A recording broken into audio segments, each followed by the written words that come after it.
Vamos lá, vamos para a próxima.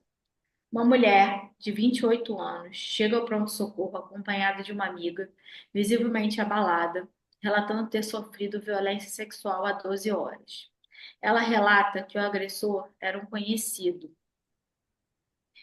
e que o ato ocorreu em um ambiente fechado. A paciente não se recorda de alguns momentos do ocorrido, pois havia consumido bebida alcoólica antes do evento. Nega o uso de drogas ilícitas. Refere dor abdominal e em região genital, além de cefaleia e náuseas. Não apresenta lesões visíveis, mas refere desconforto ao se sentar.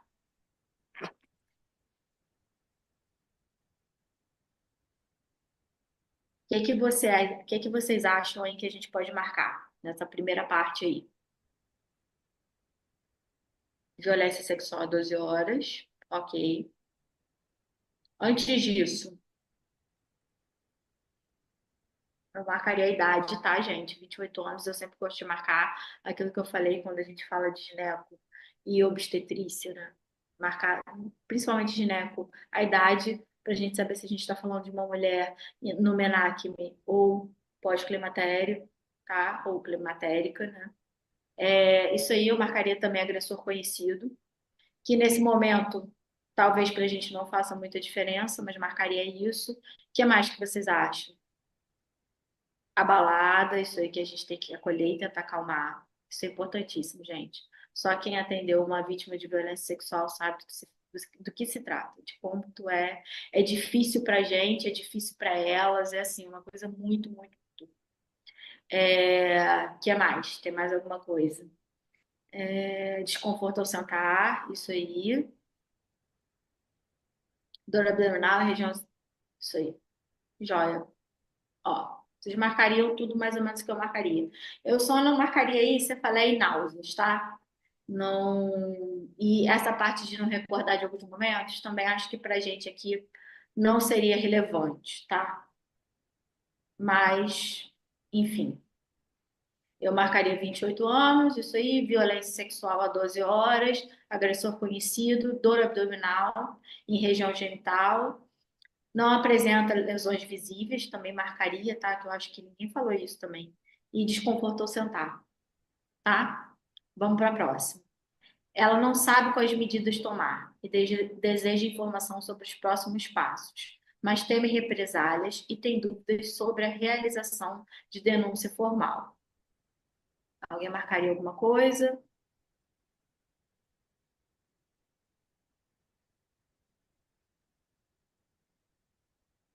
Nesse caso, assim, ele está querendo dizer aqui pra gente, eu não marquei nada, tá? Pra ser sincero para vocês.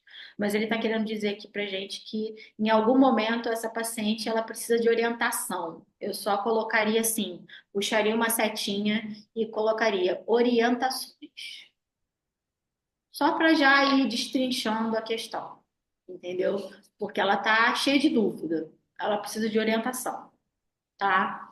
Exame físico, sinais vitais, pressão 118 por 76, 86 de cardíaca, frequência respiratória 16, temperatura de 36,7. O que que a gente faz aqui, gente?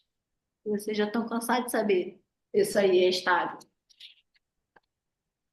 Exame físico, estado emocional, visivelmente ansiosa, evita contato visual, chora intermitentemente, exame especular, edema vulvar, pequena laceração e fúrcula vaginal, sem sangramento ativo, paredes vaginais sem lesões, colo uterino sem lesões, não foi identificado material biológico em região vaginal, tá? Sem equimoses aparentes. Exames laboratoriais iniciais, hemograma sem alterações significativas, teste de gravidez negativo, sorologias para HIV, hepatite B, C e sífilis pendentes. O que é que a gente marca aí disso tudo?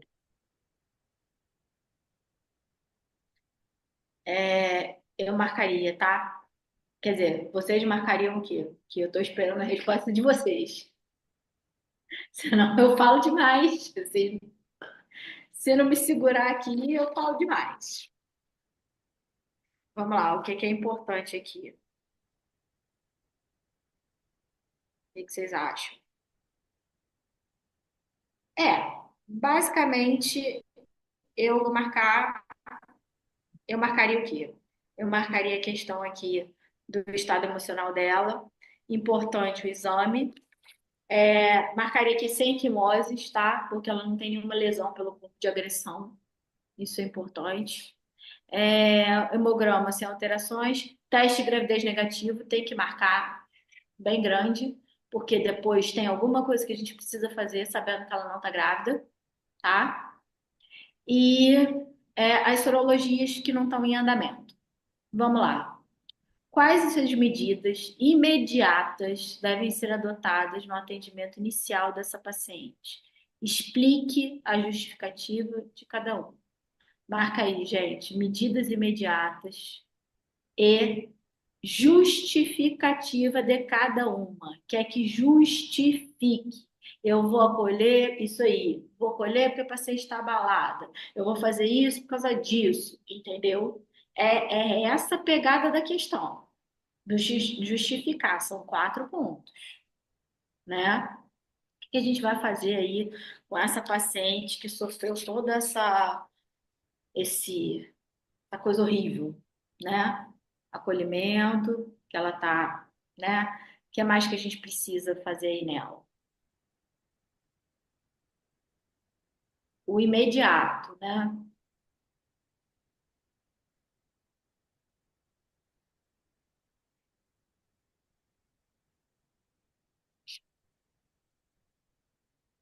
O médico deve acolher o paciente com empatia, isso aí. Se ela boletim de ocorrência, denúncia policial, não são obrigatórios para que a paciente seja atendida, porém orientar isso aí, profilaxia. O povo tá ótimo, acompanhamento, orientação sobre adultos, isso aí, orientar. Por isso que eu falei que naquela hora lá, eu puxaria uma setinha e colocaria orientações, entendeu? Porque você vê que ela precisa de alguma orientação. Se tivesse na questão e como tinha, a gente já sabia que tinha que orientar a paciente, tá? Então, assim, inicialmente, o que que a gente faz com essa paciente? Existe algum, falar bem rápido, tá? Existem alguns hospitais que hoje em dia ele já tem até uma sala que a gente leva a paciente para essa sala, tá no SUS.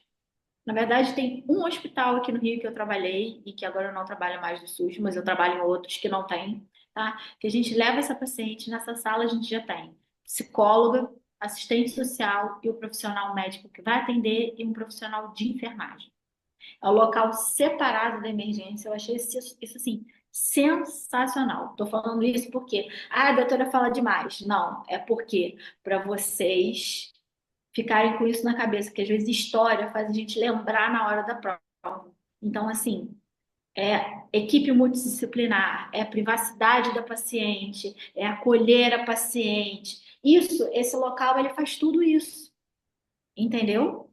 Então, vamos lá, vamos para o nosso gabarito, Beth. Como se fosse um protocolo SPARTAS. É exatamente isso aí. Como se fosse um protocolo SPARTAS. O que a gente faz com a paciente. Não sei se alguém já teve a oportunidade aqui de atender, mas é assim, e elas, algumas chegam que não conseguem nem falar, gente. Então, assim, pensar sempre nessa questão do acolhimento. É algo que é muito, muito invasivo, é muito ruim, entendeu? Então, isso é uma coisa que a gente tem que pensar nisso. Mais ou menos isso, como se fosse um protocolo SPART, tá? Vamos lá, o que que a gente vai fazer? Medida inicial, tá? Garantir o acolhimento e sigilo médico. É essencial falar para a paciente, tudo que está aqui vai ficar aqui, tá? Ninguém vai falar para ninguém, eu não vou chamar a polícia. Muitas delas, elas têm medo de que a gente denuncie e de que a gente chame a polícia e de que não sei o que. Vocês estão entendendo? Isso aí, se a paciente quiser, ela vai denunciar, tá? A vítima deve ser atendida de forma humanizada, garantindo privacidade e segurança. Por isso que eu contei para vocês a história da salinha, porque a salinha resume isso, tá? Avaliação clínica completa, tá? Exame físico, a gente tem que olhar a paciente toda, da cabeça aos pés, tá? E ginecológico detalhado. E se tiver alguma lesão, a gente precisa descrever essas lesões. Por quê? Porque isso é importante a gente documentar que isso pode ser usado em investigação. Muitas vezes, quando a paciente ela vai para uma perícia, ela vai para a delegacia, esse boletim de atendimento ele é impresso e ele é entregue na mão da paciente, tá? Então a gente tem que descrever todas as lesões, tudo que tiver. Coleta de vestígio para exame pericial. Isso é só se a paciente deixar, tá, gente? E o ideal é que ela não tenha tomado banho, enfim, não são todos os hospitais que a gente faz, mas está lá no protocolo, tá? Que a gente pode coletar sim o vestígio, mas a paciente tem que assinar um termo de consentimento, ela tem que deixar, tá? Para a gente ter o DNA do agressor e poder ser encontrado a vítima. Isso aí, tem que pedir autorização do paciente. Oferta de suporte psicológico imediato. Reduz o risco de transtorno de estresse pós-traumático. É aquilo que eu falei para vocês. A história da salinha. Lembra da salinha? Explicação sobre direitos legais e encaminhamentos para apoio jurídico. A gente explica para a paciente que ela pode, se ela quiser denunciar, que ela vai ter o apoio e tudo mais e que ela não vai acontecer nada com ela se ela for denunciar, que ela vai ter a medida dela protetiva, tudo isso como ela sabe quem é o agressor, né, no caso, tá? Explicação sobre direitos e encaminhamento para apoio jurídico. É isso, gente. Eu acho que ficou bem entendido, acho que deu para a gente entender bem aí o imediato, né? Aí depois vamos para a próxima. Quais os exames laboratoriais e medidas profiláticas devem ser realizados? O que é que a gente precisa fazer? A gente nessa questão fala exames e profilaxia. E o danado do justifique aí, tá? A gente tem que justificar por que a gente está fazendo esses exames e essa profilaxia, tá bom? O que vocês acham aí que a gente tem que fazer de exame?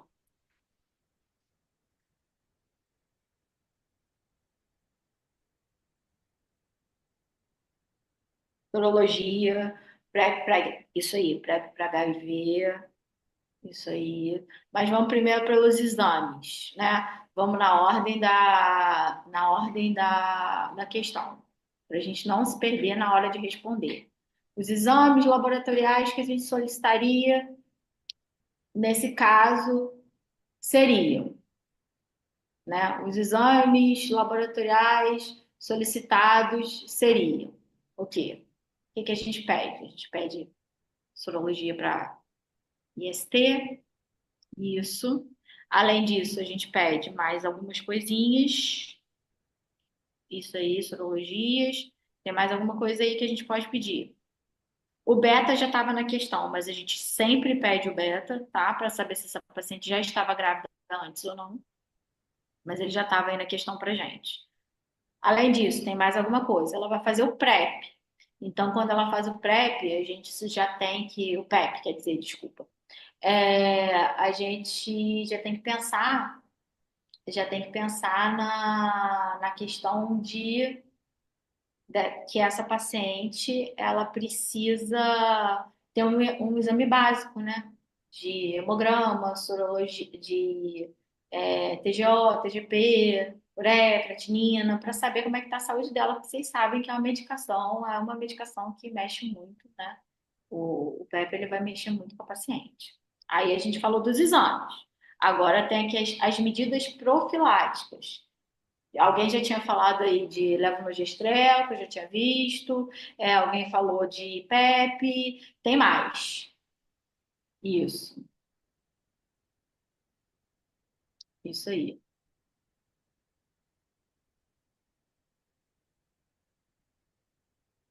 Toxicológico não entraria, gente. Porque se ela foi drogada, se não foi drogada, se ela estava bêbada antes, se ela não estava, isso aí pra gente não vai fazer diferença, tá?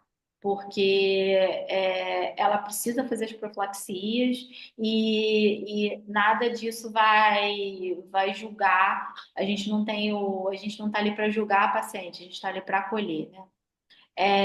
Alguém botou aí azitromicina, penicilina e ceftriaxona. Vou ensinar um negocinho para vocês. O Rodrigo botou aí e vou falar. O que que a gente tem? Que eu ensino também até nas aulas práticas. A gente não tem o ABCD lá do trauma e tal. Aqui a gente tem o ABC, para a gente nunca mais esquecer. que o A na vítima de violência sexual, tá? O A é a azitromicina, o B é benzetacil e o C é ceftriaxona, que a gente não vai esquecer mais do que a gente precisa fazer para o paciente, tá? Para algumas doenças, além do HIV, óbvio que vai entrar. Mas esse ABCD ajuda pra caramba. O metronidazole vai entrar? Vai. Mas ele vai entrar após os 28 dias, tá, pessoal? Só após os 28 dias. Inclusive, caiu na prova prática esse ano, foi motivo de recurso, isso aí, caiu na prova prática, a Beth quase enlouqueceu e Foi veio um atrás da bololô. gente. Foi uma lula danada e eu fui lá e mostrei pra Beth. Beth, tá aqui, ó, não foi, Beth? Não, é que ninguém foi a favor dessa informação. Por isso que eu fiquei atormentando vocês, porque estava todo mundo me matando. Eu falei, gente, mas tá certo, não é? Meu Tá Deus, certo, tá certo. foi um Porque o vucu-vucu. metronidazol, a gente tem que colocar lá a observação. Vocês vão ver aqui o nosso Isso aí. gabarito, entendeu? Mas na teórica tava metro, mas metro é depois de 28 Mas é dias. exatamente por isso, essa foi a grande confusão. A questão da teórica aceitava o metronidazol e não tinha esta observação, e na prática tinha. Então foi Gente, um mas é o INEP, fuzuê. né? É o INEP. É, vou É te o falar. INEP, e aí a gente tem que estar preparado para tudo. Por isso que eu sou carrasca, por isso que eu sou chata, porque eu falo para os alunos, a gente aqui é o treinamento. Então, se a gente está preparado com carrasco, lá a gente vai enfrentar qualquer coisa. É Por isso isso que eu sou aí. chata. Então, vamos lá. Vamos para o nosso gabarito, Beth. Ó, Esse eu já tinha. e os exames? Não, tá certo, tá certo. Os exames, né? A gente vai pedir. Essa aqui mesmo, Ó, né? tô dizendo pra vocês que a Beth hoje não tá boa, hein? Ela não tá pura hoje. Ela não tá pura. Vamos lá. Os exames laboratoriais. Teste para IST, que a gente precisa pedir. HIV, hepatite B, hepatite C, sífilis, gonorreia e clamídia, tá? E no beta-HCG, avaliar gravidez. Para a gente avaliar a gravidez, né? Se ela já tá, se a gravidez ela já tinha antes ou se depois vai ser uma gravidez pós-gestação, tá? Pós abuso, desculpa. E os exames básicos que a gente tem que pensar por causa do PrEP, tá? Que aí a gente avalia o estado clínico dela geral. Hemograma, glicose, ureia, creatinina, TGO, TGP, bilirrubinas totais e frações. Pode passar para a próxima, Beth. Lembra que a questão tinha duas etapas. Essa é a primeira, que são os exames. Agora, a segunda etapa. Vamos para a segunda etapa. Que foi tudo aí que vocês falaram. Eu acho que entrou quase tudo. Eu só não vi coisa de vacinação. Se alguém falou desculpa que passou aqui e eu não vi. Vamos lá. Profilaxia para IST, HIV, né? Uso dos antirretrovirais por 28 dias, tá? Sífilis, aquele negócio do ABCD que eu falei para vocês. Ah, falou, desculpa, Nilton, não vi. Peço desculpa, tá? Vacina para hepatite B. Se ela for vacinada, ok, ótimo. Se ela não for vacinada, a gente vai fazer a vacina e a imunoglobulina específica, tá? Se ela não for vacinada. Tá? Contracepção de emergência, que vocês falaram a dose certinha aí que eu vi, tá? E aí embaixo ainda tá a nossa ceftriaxona e azitromicina, ceftriaxona para gonorreia, azitromicina para nossa clamídia, tá? Nessas dosezinhas aqui colocadas. E a tricomonas, o bendito metronidazol. E eu ainda botei a observação. A profilaxia do metronidazol deverá ser postergada para após o término do tratamento do PEP de HIV. Ok, pessoal? Alguma dúvida? Tudo ok? Isso aí, atualizar o cartão vacinal, tudo claro, né? Eu acho que essa aí é a questão batidona de prova, sempre cai, mas que é importante a gente ter em mente. E aqui não é só, a gente não está falando de conteúdo, aquilo que a gente sempre fala, eu e a Beth, a gente está falando aqui de aprender a responder. tá? Vamos Sim. lá. 3. Explique o papel do médico na notificação e encaminhamento desse caso, considerando as diretrizes brasileiras. O que que a gente tem que fazer, gente? Notificar o sinal. Isso aí.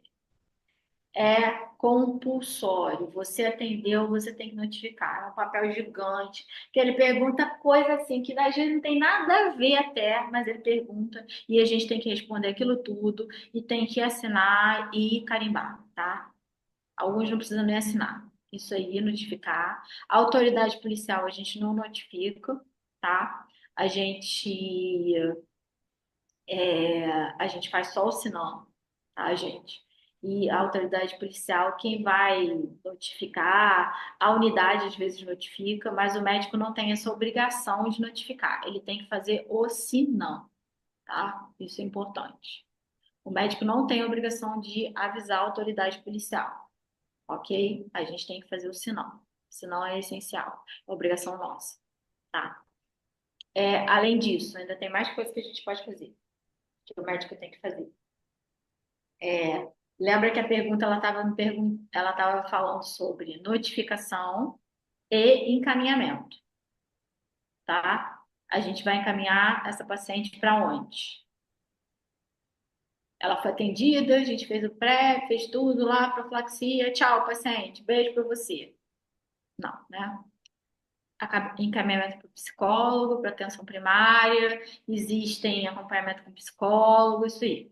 Isso aí. Existem, tá? Também pode ser para atenção primária, que a gente pode encaminhar, tá? E também existem uns ambulatórios especializados, tá? Que acompanham essas pacientes vítimas de violência sexual, tá? Vamos lá para o nosso. Doutora, Oi, eu tenho só uma fale. dúvida, só uma dúvida. Dentro dessa notificação do Sinan, eu sou obrigado a colocar o nome da paciente, o ocorrido, Tudo, essa, tudo, tudo, né? Por mais que a gente tenha que tudo. guardar o sigilo da paciente, mas nesse caso do Sinan, eu sou obrigado a É o colocar. Sinan. O Sinan ele Tá, pede tudo, ele pede só- até orientação sexual, na verdade, né? Tudo, tudo, tudo, tudo, tudo. Local, hora, é uma folha gigante, gente, é um saco de preencher até porque pede tudo, tudo, tudo, tudo, endereço da paciente, telefone da paciente, porque isso vai para uma base de dados e isso aí é obrigação do médico. Assim como a gente notifica sífilis, que é doença de notificação compulsória, assim como agora a gente notifica quando a paciente é vítima de violência. De violência sem ser só violência sexual, a gente também tem que notificar. É uma obrigação do médico, tá, gente? É compulsório, não tem jeito, tá? É, e aí, encaminhamento para serviço especializado, tá? Existem Doutora, centros. Oi, fale. licença. Sobre a questão da polícia, eu tinha feito uma questão um tempo atrás que falava sobre que era obrigatório eu notificar a polícia, só que a decisão de fazer a denúncia era da paciente, mas eu deveria, notificar a polícia e também, se necessário, se possível, preservar provas contra o delito. Então, isso aí, essa paciente, quem notifica a polícia, quem vai à polícia é a paciente. A unidade, ela pode até dizer, olha, eu tive aqui a unidade, tá? Uma paciente que foi vítima de violência sexual em tal lugar, tá? A nossa obrigação é o SINAM, ok? A nossa obrigação lá e de recolher, né, vestígio e tudo mais, também é só se a paciente autorizar, igual eu já tinha falado lá anteriormente. Essa questão de polícia, nós não como é que é? Entramos nesse campo da denúncia, a nossa obrigação é cuidar da paciente e notificar essa paciente. O restante não é com o médico, ok? A gente pode orientar, tá? Que ela orientar a paciente denunciar, a paciente aí explicar, enfim, essas coisas. E aí, ó, encaminhamento para serviços especializados, né? A gente sabe que existem centros de referências, algumas mulheres sofrem violência do próprio marido, do vizinho, de não sei quem, e aí tem até casas de acolhimento, tá? E encaminhamento para um ambulatório médico especializado para a gente acompanhar clinicamente essa paciente, fazer o segmento pós-profilaxia. Essa paciente vai ser acompanhada durante um ano, pelo menos, né? E esclarecimento também sobre o direito ao aborto legal. Caso essa paciente engravide, a gente tem que explicar isso para ela, que caso ela engravide, ela tem direito a fazer o aborto legal. E para aborto legal, gente, não precisa de BO, tá? Isso é pegadinha de prova se falar alguma coisa que precisa de BO. Não. Se a paciente chegar na unidade, falar que está grávida, que foi vítima de violência sexual, ela não precisa de mais nada. É a palavra da paciente, ok? Doutora, Isso. uma Oi. pergunta: se caso a paciente for menor de idade, a notificação policial é obrigatória ou não? Como devemos proceder? Não. Aí a gente vai chamar assistente social. A assistente social, ela vai. É porque essa paciente ela é atendida por um grupo, né? Multidisciplinar. A gente lembra que eu falei que tem que ter psicólogo, assistente social, enfermeiro, médico. A assistente social vai notificar o conselho tutelar, tá? Isso aí é com o conselho tutelar. A gente vai fazer a notificação, a gente vai fazer tudo direitinho e o conselho tutelar ele vai ser acionado, tá? Porque é menor de idade. E aí o conselho tutelar sempre tem que ser acionado. Aí já mexe com outra história lá, que aí é muito mais complicado quando você atende uma adolescente vítima. Geralmente, né, a gente tenta acolher mais ainda, levar para esses centros de apoio. Por isso que existem esses centros de apoio, justamente, principalmente quando é criança, né, ou adolescente, a gente levar para esses lugares, tá bom? E ainda tem mais uma, né, Beth? Vamos para nossa A última, quarta questão. quarta questão. Quais os impactos psicossociais podem afetar essa paciente e como a equipe de saúde pode atuar para mitigar essas consequências? Gente, o que vocês acham que essa paciente pode, né? O que a questão ela quer? Ela quer os impactos psicossociais e o que a equipe de saúde pode ajudar para diminuir isso, tá? É isso que a questão quer. Quais os impactos que essa paciente pode ter? Depressão. Uhum. Tem mais coisa.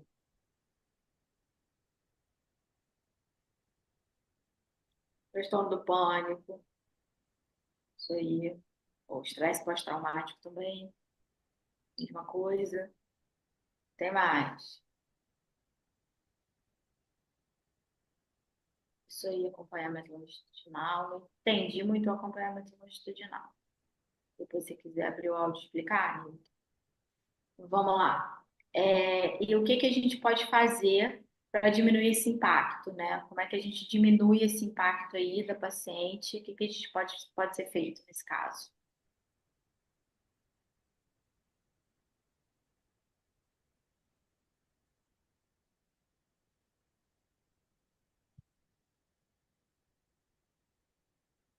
Acompanhamento psicológico, isso aí.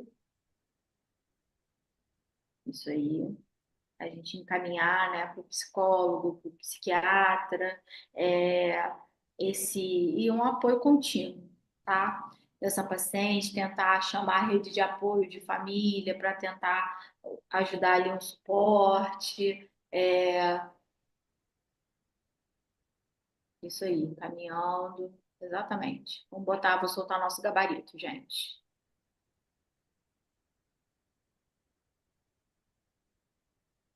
Ó, possíveis impactos, né?